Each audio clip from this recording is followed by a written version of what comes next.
stairs to clear the way for Thermite or Hibana, or just open a little door for Twitch's drone to roll through and take care of business. For bigger holes, you'll need a steady hand. Move across a wall too quickly and the torch won't have enough time to cut through. Too slowly and you'll waste your limited fuel supply. Aiming down sights will help you maintain a consistent speed while ensuring those crisp, clean cutouts. And while it's not completely silent, Maverick's torch is pretty quiet, opening up possibilities for stealth, subterfuge, and so many deadly new sightlines. Defenders will have to be extra vigilant against small breaches, but Maverick needs to stay sharp as well. The Surrey torch isn't much of a weapon, and its 2-meter range leaves Maverick vulnerable while he's crafting his latest work of art. A quick call out from a defender could leave you vulnerable to a flanking attack, so be sure to deploy that claymore wisely. Or you could use it deviously, planting it by a small breach hole as a trap for careless enemies. With all these new holes appearing in your defenses, it's nice to have a defender who offers some extra protection. That defender is Clash, the first shield-bearing defender in Siege. Her indestructible CCE shield covers the entire front of her body, and comes with a built-in taser that slows and damages enemies within range, making her a formidable obstacle. Her taser operates on a charge and will refill whenever it's not active. Mind your battery level though. If you drain the shield's charge completely, you'll have to wait until it fully recharges to use it again. To whip out her sidearm weapons, Clash has to put her shield on her back, where it will still offer some protection, just like other shields do. She can certainly get a kill in a pinch, but her main focus is crowd control. As a former riot officer with the British MPS, Clash is no stranger to close quarters action. Slowing down the attack makes the clock work in your favor, while drawing your enemy's attention has the added benefit of making them more susceptible to flanking attacks from your teammates. And let's not forget one of the most powerful things a shield can do: block enemy fire. Has that pesky Maverick cut a hole into a reinforced wall and exposed your entire team? Plug it up with Clash. Sometimes physically blocking an enemy's progress is your best play. But don't be afraid to use your protection to your advantage. With 3 armor and 1 speed, Clash might seem like the furthest thing from a roamer, but her shield allows her to be in spaces where defenders normally fear to tread. Stroll outside for some early game scouting, and use your map knowledge to roam in areas where attackers can't easily get behind you. Your P10C or SPSMG sidearms mean enemies can't safely turn their back on you. But even with your shield up, you're not invincible. Thatcher can temporarily disable the taser with his EMP grenades. And Capital's asphyxiating bolts can do serious damage to the slow-moving Clash, even with her shield equipped. Furthermore, Clash cannot melee with her shield. In fact, if an enemy manages to melee her, or if she gets hit with a concussion grenade from Zofia, she'll drop her guard momentarily and be partially exposed. But Clash is not one to be vulnerable for long, and getting through her stalwart defense will prove to be a tall order. Operation Grim Sky is set to seriously shake things up on both sides of the conflict. For more on Rainbow Six Siege, subscribe to our YouTube channel and be sure to check out news.ubisoft.com.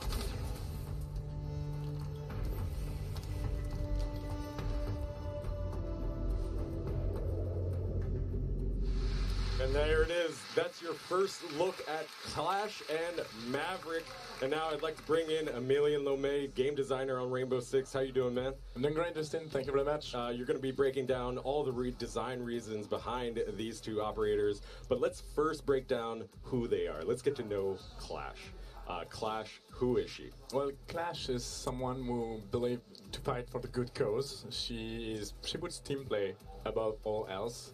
She's resolute, she's sharp-witted, and she's a bit arrogant, but extremely loyal. Arrogant but loyal. I like her already. So how does her gameplay play out? Obviously, we saw a little bit in that footage, but how did you design her?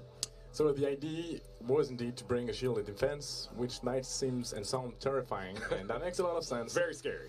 But ever since we released Siege, we had 2.5 years of experience to try to pick what we liked from the shield gameplay.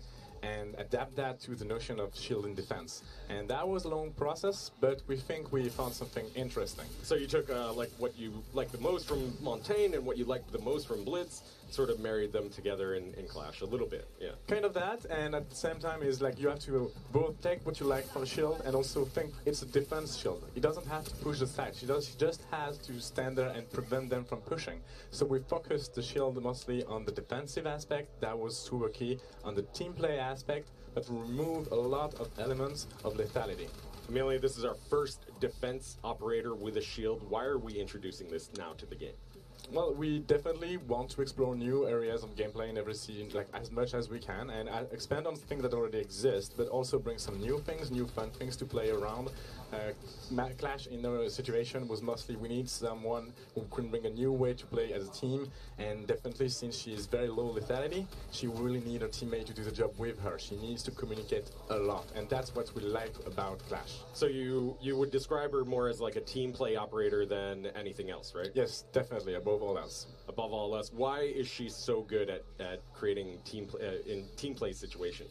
Well, we do believe that even though she's 3 armor and 1 speed, and she's carrying a shield, so she's fairly slow, but the way we see her play, at least in the early round, is to move around the bomb site, move around the map, and collect information, because she's so resilient that she can access places that others cannot. However, if she gets too far away from her teammate, since she's not capable really to defend herself that well, she will be very, very weak with the enemy team. So she needs at the same time to be very well aware of the position of the enemy and her teammate. Right, so because she has low lethality, she needs a little bit of backup, a little bit of support before she pulls out her weapons. And, I mean, looking at her, she really is strong at gathering that intel, as you mentioned. Would you sort of describe her as like a roaming anchor? Is that something you would say? It's kind of accurate, yeah. I would say it's like this 2 stage in the round where you would be like this roaming or support from her, like the first part of the round, relaying information a lot, moving a lot, gathering information, and then maybe come back to site in the second half to try to use her shield, the taser shield, that will slow down your enemies to prevent the push and prevent the enemy from planting the diffuser and accessing the objective. Yeah, the taser is really one of the key elements of her gadget. It keeps players at bay, it keeps them at distance. Is that really important for Clash? Yes, it's really key because, like I said, contrary to other shield, every shield we have, especially Blitz, but also even Montaigne or even Hughes, they want to close the gap to you. Their long range are not that effective, but they want to close the gap. They want to get to your face. However, Clash is the exact opposite. She's a shield in defense, so you need to think this the other way around. She will do everything in her power to prevent you from making to close range, because she's extremely weak at close range. She will try to do the exact opposite, and new player that will discover Clash after playing other shields will need to get that in mind as well. When they see Clash, do not run away. Try to close the gap. Try to rush her, try and close that gap in order to get that melee off so that you can have that semi-guard break. Now, you mentioned, circling back a little bit, you mentioned team play. That is one of the key aspects of Clash. How do you think she's going to fare in competitive play here? I'm very curious about that. To be honest, it's always extremely difficult to plan what's going to happen in Pro League. Since she requires a lot of team play, I do expect to see her.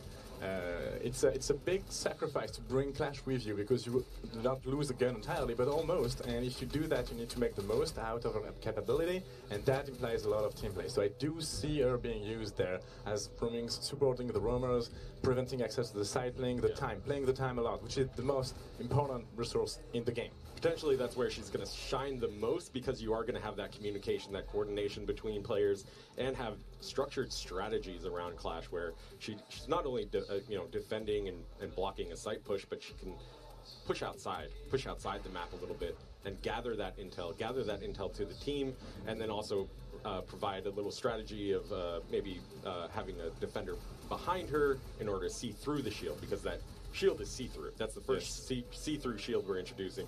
Why do you think that's so key to Clash? Well, the see-through aspect of the shield is really interesting. It gives the defender, it's not like a mirror in the sense that you see through both ways, but still it kind of is this movable mirror that you can move through the map with the Jaeger behind and get some kills. So this is the first aspect. Second aspect is a very big shield, and it's terrifying. The psychological effect of seeing Clash will refocus the attention of the attacking team on them. And this is where team play comes back here, because as soon as the attention is focused on you, Now is the time for Ella and Jaeger and anyone free speed around to get the kills against the attacking team. Right, get that kills from behind her as a, she seems like a really good, solid support character. Low lethality, but she still has guns, right? This is still Rainbow Six Siege. Let's take a look at her loadout. What is she packing? So yeah, her primary weapon is the shield, and she cannot have a sidearm with that shield. It's a big shield, and you cannot have the sidearm with it. But so in the same way that like Blitz and Montaigne have their primary as like as their shield. Yes, but they have their sidearm with the shield. Right. She cannot. She can't. But if she places the shield in a bag, she can access her sidearms, which are both great weapons. We have a handgun and the first burst fire weapon of the game, 2 bullets. Both of them come equipped with embedded sight, and really good sight, by the way. They will never be as powerful as an SMG, but they can do the job if you're like the last survivor, or if the enemy team, realizing that you're not a threat, look away. Yeah, now is your turn to shine. In a pinch, when you really need to just get a kill, she can pull those out. Yeah. Now let's go on to her secondary gadgets as well, because she has a few very useful ones. Yes, the secondary gadgets are definitely tailored to fit the 2 rules we mentioned. There is this first part of the round where you move around, and then you have the impact grenade that allows you to create holes in your defense to have the defenders run around, or even if you are supported by a runner, make those rotation on a pinch. Yeah. Second gadgets, more the second part of the round. If you want to prevent the push, you have the barbed wire, which would increase your ability to prevent the enemy from pushing the bombs. That's a really deadly combination there with the barbed wire plus the shock. Yes. That's going to be tough to counter. Speaking of the counters, though, she is counterable. She does have weaknesses. A lot of people came up to me when they first saw Clash. They were like, I think shields are OP. I think they are unbalanced. So how have you balanced Clash?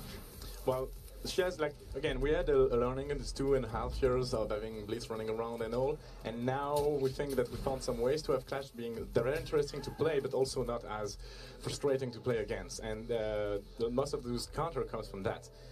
She cannot melee you at short range. That's not possible for us. So, but you can. You will trigger this semi-guard break that will move the shield to the side and allow you to shoot her legs. However, that means you need to get to close range. To do that, you can use Stature.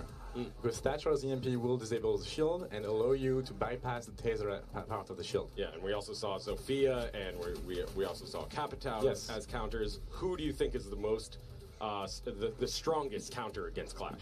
Capitao is definitely the strongest. She's slow, she has a shield on top of that, and the Firebolt, if you place it right, you will kill Clash very fast. Capitao is definitely very strong against Clash, but Thatcher and Zofia can do a pretty good job. Yeah, absolutely. So, that is a look at Clash coming your way to the test server very shortly, but let's also take a look at her BDUs that are coming with the launch of Grim Sky. Of course, these BDUs are available with the Year 3 Season Pass.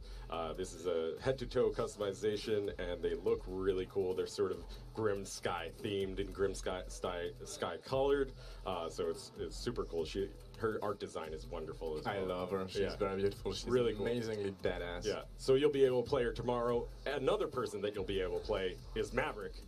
Let's go into Maverick. Who is Maverick, Emilian? Well, Maverick is an enigma within Siege. Within the Team Rainbow, he's solitary. He's very good at reading human mind, though. But it's difficult to know a lot about him. He's very famous for his precise work, though, and his high adaptability. But outside of that, stay as an enigma. He's an enigma of a man, an enigma with his gadget, because that gadget is so cool. How does his gameplay designed from your side? So yeah, the design there was we wanted to bring a third hand breacher to the meta. That was key, but we wanted to make sure that it was very different from Thermite and Ibana, and that was a big challenge. And we came up with this idea that allows Maverick to do a very different role than those two. Yeah. So why, as a designer, as a game designer on Rainbow Six Siege, was it important for you guys to introduce a third heart reacher? Why is that important? There is multiple aspects to this question. One of them, for competitive play, is we introduced pick and ban recently, and despite the fact that they can ban both heart reacher and it rarely happens, we still want to make sure that we have 3 options. That's the one thing. Second thing, even more important to us, is the metal breaching role is a very key role in Siege, and people that play that role have limited options, just 2. And we needed a third one to give them a new aspect of how to approach a bounce site. And third on bounce site, Maverick will be extremely relevant contrary to the other 2, or in combination with the other 2. His gadget is so much different from them, where Hibana and Thermite have this really binary. It's either open or closed. Maverick has a lot of creativity. What are some of the strategies that you've seen in your play sessions? Well, in practice, we introduced Maverick as a hard breacher. That was the key. But what we see in the gameplay, and it's very true, is it stands between hard breacher and disabler. You have Twitch, Thatcher, Thermite, Hibana, and he's somewhere between the two.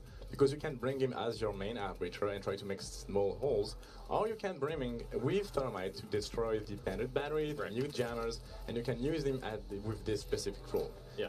And obviously, he is an alternative to like a Hibana and Thermite, but he has a lot of those synergies. Yes. And I think we're going to see a lot of that gameplay as well, where people are using either Thermite to distract or again, and the Maverick would then flank around and maybe create a couple of kill holes. Is that something that you are expecting players Definitely. to find? That would be, if you don't use him necessarily as a main breacher, which should be rare, or as a disabler, you have this third option. He's a 3-speed, he's fast, and his gadget is fairly silent. So you can just run around and make some tiny holes in the defense beyond them, and when they're watching Thermite blowing up the wall, they're watching the other way, and then you can get some pretty sneaky kills. Yeah, again, for a competitive play, how do you think he's going to play? It's really, again, super tricky, and since he's so creative in his ability to make whatever he wants, I'm really curious to see what they're going to do. He doesn't have a lot of resources in his gadget, so he's never going to replace the Thermite or even Hibana, but it's a very new role in the bridging meta, and we're going to see a lot of interesting things with Maverick. Yeah, a lot of interesting things, a lot of creativity, and let's take a look at his loadout as well. His loadout's pretty powerful, would you say? Yeah, fairly potent. It's a classic for an attacker, I would say. Yeah. We have a semi-automatic DMR, and we have an assault rifle. Those two very good weapons, and the sound design of those weapons are amazing. It's 3 armor, 3 speed, 1 armor, so very, very fast. And he has a handgun with that. But the most important and interesting thing about Maverick and his loadout, secondary gadgets. Secondary gadgets. Tell us a little bit about his secondary gadgets. What are they? So the secondary gadgets are very important for him. He has 2, Claymore and Smoke. This is 2 very different approaches to Maverick. The Smoke is, since he's a very potent hard breacher, since he cannot really be countered by Mute and Bandit, he needs drawback. And the drawback is it takes time, a lot of time to make your holes. You're exposed, you're very close to the wall. The enemy team see the torch through the wall, so they can challenge you and try to kill you. So it's very tricky as a Maverick to try to find a hole if the enemy team is aware.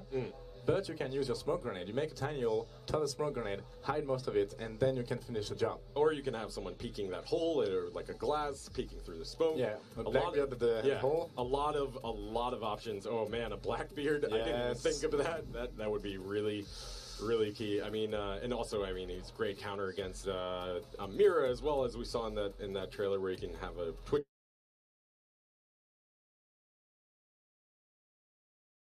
drone roll in and pop open those mirror holes. Those have become so important. I mean, we see Mira as like almost 100% pick rate or ban rate as well. Yeah. Those bottom holes at the bottom of the wall are also very key. You can have a drone go there, so Twitch drone, for example, and deal with the Mira. But this is where the second gadget comes into play. You can place the Claymore mine there and create some insanely sneaky traps. Insanely sneaky traps. And now let's move on to his counters. How do you stop him? Well, there is, again, since he's somewhere between Disabler and Metal Breacher, he's not in the same counter loop as Hibana and Thermite, obviously. However, removing this counter meant we had to think of a lot of drawbacks, and as we mentioned, you need to be very close to the wall, the enemy team knows you're there, and you're very slow, and the holes appears as you go. So anyone that just peeked the hole can shoot you, anyone that tosses a C4 through the hole, they know you're like 1.5 meters behind it, so you're gonna die with that. Either you need to sneak and do this discreetly, or you need a teammate to cover you. Now, Million, we're introducing an operator that doesn't have a counter directly from another gadget. There's no bandit, no mute counter. Don't you think it's a little silly that the counter against him is just shooting him in the head? Well, that's the main counter against anyone, to be honest. But I understand the concern. I just encourage the player to play it and see how it goes, in the sense that we were very careful about implementing drawbacks to these powerful gadgets. So the drawbacks, the main one being that you can immediately see him once he makes his holes, and so it's a little bit difficult to pull off some of those. And he doesn't have enough resources anyway to make holes as big as Thermite would do, even Dana. So it will be, you can have enough resource to make something that can go through, but it would use most of it, and it will never be this big hole where Montaigne can push it from you. Right, you can't create that huge hole for him. Nope. Great, so that is a look at Maverick. Now let's take a look at his BDUs as well that are coming with the launch of Grim Sky. Once again, these are head-to-toe BDUs, customization items that will be day one once Grim Sky launches, and you can get them with the Year 3 Season Pass. So, that is a look at Clash and Maverick coming your way to the test server on Monday, August 20th, tomorrow, which is really exciting. Amelia, before we move on to our next segment with breaking down some features that are also coming in Grim Sky, how would you describe Clash and Maverick in just a few words, just to wrap it up? Well, that's easy actually, because Clash, I use the word a lot, and this is key, and I'm saying it again, team play. Team play, team play, team play. And Maverick, considering the way the gadgets function, creativity. Creativity. I cannot wait to see what the players are going to come up with, because they're always smarter than us. They find strategies way better than what we do. And there are 35 million. And there's 35 million of them as well who are coming up with strategies. It's really incredible. I cannot wait for you guys to test out Clash and Maverick. But there is also a lot more coming with Grim Sky, and let's break down some of those features right now. The first one being the weapon sight misalignment fix that we covered this in a blog post earlier, but what exactly are we fixing with this weapon sight misalignment? Well, without going into too many details here, it's a fix we've been working on for a very, very long time. And we're very happy that it gets into the game now. Basically, oftentimes when you shoot with a weapon, the middle of your screen and the scope would not be aligned, and sometimes you would feel like, I shot the head, but no, the scope was on the head, but not the middle of the screen, so the bullet missed.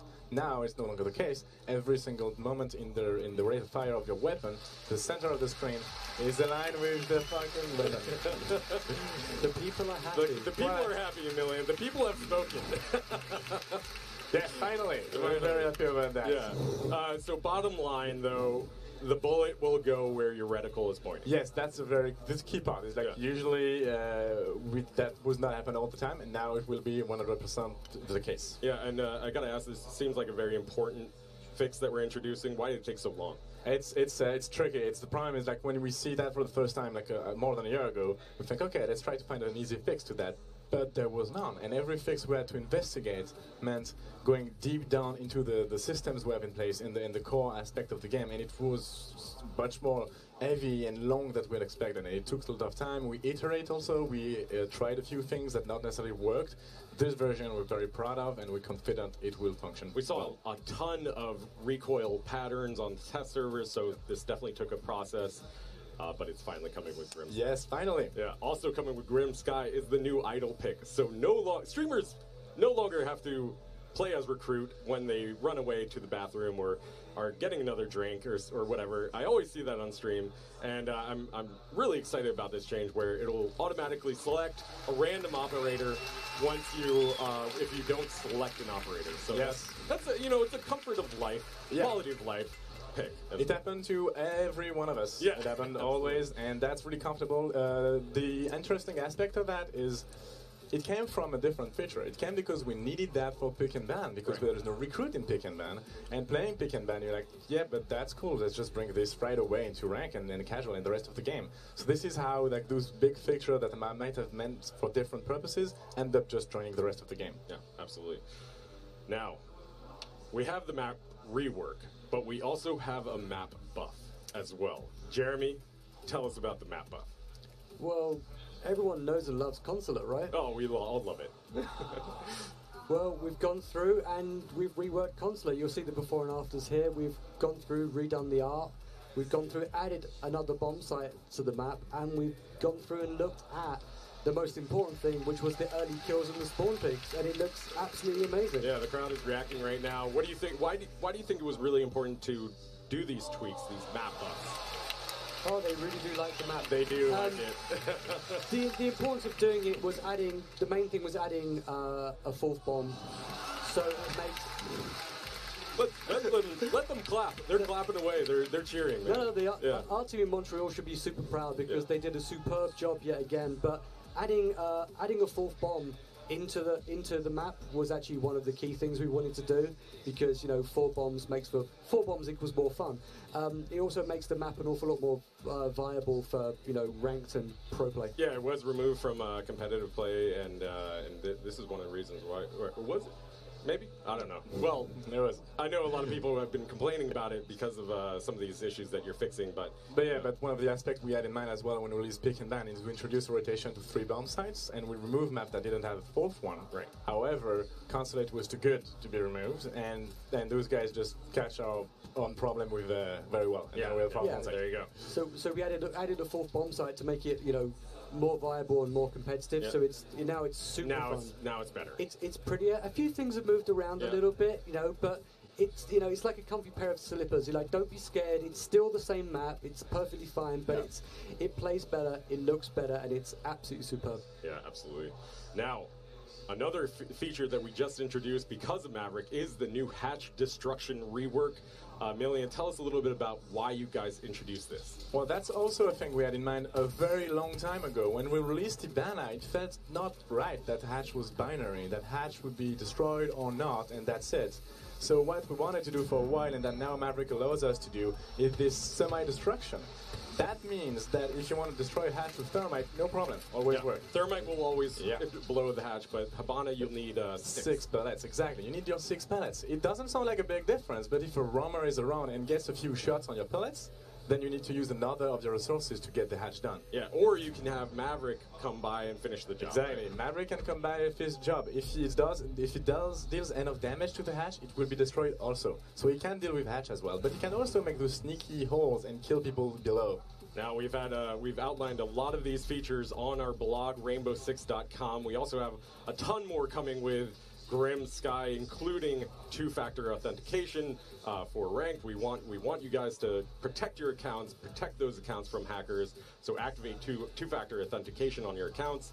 We also have R6 Fix, where you can go and report bugs, report any issues. But we have one more surprise for you, and that is the Elite skin. We have the Frost Elite skin coming with Operation Grim Sky. And here you're taking a look at Frost Elite. Of course, the Elite skins are premium skins that are available with a full head-to-toe redesign of the character, plus a weapon skin, a charm, and that awesome victory screen animation. I'm so pumped for players to try that out. And of course, Operation Grim Sky launches tomorrow on the test server, Monday, August 20th. You'll be able to play it. You'll be able to play Clash, Maverick, the new map Rework for Hereford. You'll be able to play the new buff for Consulate. I'm so excited, and thank you guys so much for joining me. Jeremy, Emilian, thank you guys so much. Thank you very much. Thank you, Justin. Yeah, That's absolutely. great. Thank you everyone around playing Siege around the world, and thank you everyone in this amazing room. It's fantastic. It's and on an stream and incredible everywhere. celebration of Siege, but do not touch that browser. We have a ton more content coming up for you. We have EG versus G2, but first, we have a live performance right after this.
Ladies and gentlemen, the new theme for the 6 Major!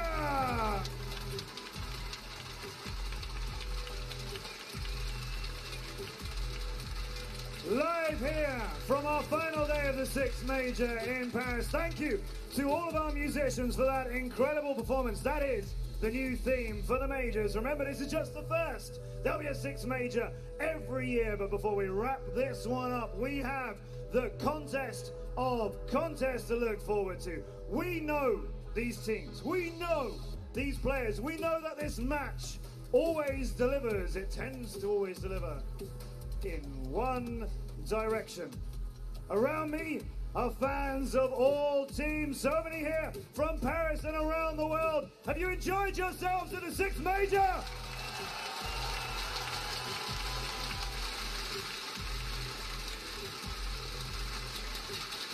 Thank you to all of you for coming. Thank you to all of you for watching. We can, of course, not do this without you. We never would try. We love you, Siege community, all over 35 million players of you. Everybody here who've joined us in Paris for these finals and you watching. It's time to give you that grand final. Many people predicted it. Here it comes, ladies and gentlemen. 10 players.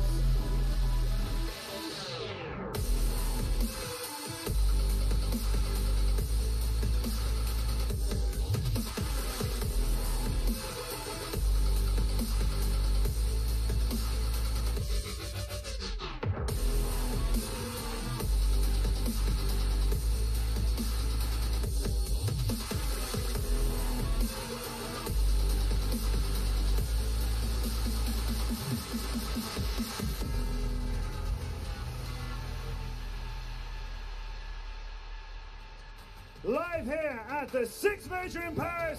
It's time for the Grand Final!